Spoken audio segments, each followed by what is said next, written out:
97.9, 105.5 KISS FM. Backstreet Boys, Don't Go Breaking My Heart. It's Listen, it's Liz. And it is a Wednesday, which means it's time to talk to Slocum Dickson Medical Group for the Slocum Dickson Medical Moment, sdmg.com.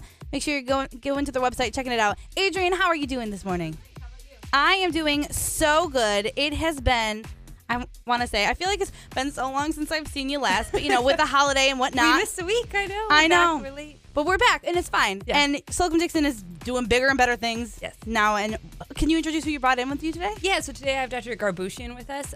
She's our newest family practice physician, so we're very excited. We always talk about how important it is to have primary care. So when we bring in a new primary care physician, we're always really excited about that. It gives people the opportunity to go ahead and make an appointment, get a doctor, keep on top of things. It's really important. It is important. People think, oh, I don't need it. I don't need to be worrying about that. But in reality, it's a really good way to make sure you are staying in check. So how are you doing this morning? Excellent. Excellent. You're excited to be on radio, right? Excited.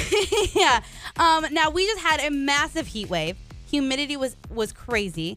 And, we want to talk about a little bit about heat illness because I didn't really realize that there was different versions of heat issues you could have. So, what are some different types of heat symptoms you can have? There's a spectrum. You can start off with something as mild as just heat cramps, which when it's hot and humid, people can just get intense cramping, which will cause them to stop, and it's reversed with just fluids and just rest. Staying hydrated kind of a deal?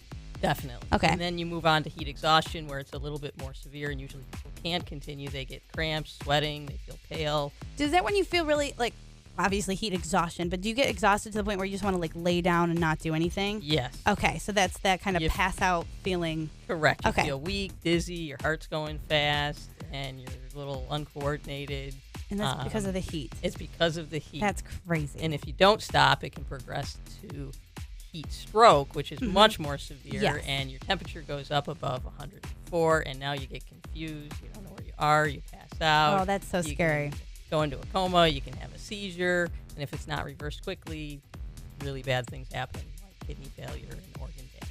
So the heat can really cause some big issues if you're not paying attention to it. So say you see someone who's kind of going through that, they're all of a sudden really confused. It's obviously really hot out. You think that they're not staying hydrated. What should you do in that situation? In that circumstance, you need to get them into a cool environment, even if it's just the shade.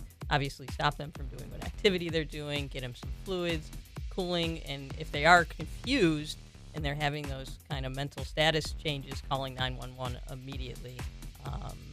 It's very important for kids doing sporting events, training for football camp, and all that kind of stuff. They generally have measures in place where they do ice baths. Right. Yeah. Right. So that you're able to get rid of that situation. But can you only have this kind of extreme heat issues when it is only really hot, or can this happen? It can happen if it's moderately warm, like in the 80s, but it's really humid. So it's a combination of the heat and the humidity. Okay.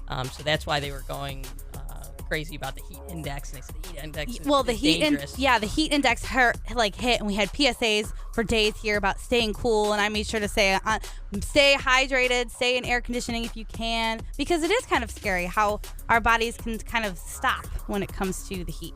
Definitely scary. And you are taking new patients now, not only about heat, but everything else, I'm sure, right? Everything else, heat and everything. Yeah, making sure everyone is staying healthy and whatnot. And you also have more doctors taking new patients, right? Yeah, we have a new ophthalmologist who's joining us, Dr. Alex Harris.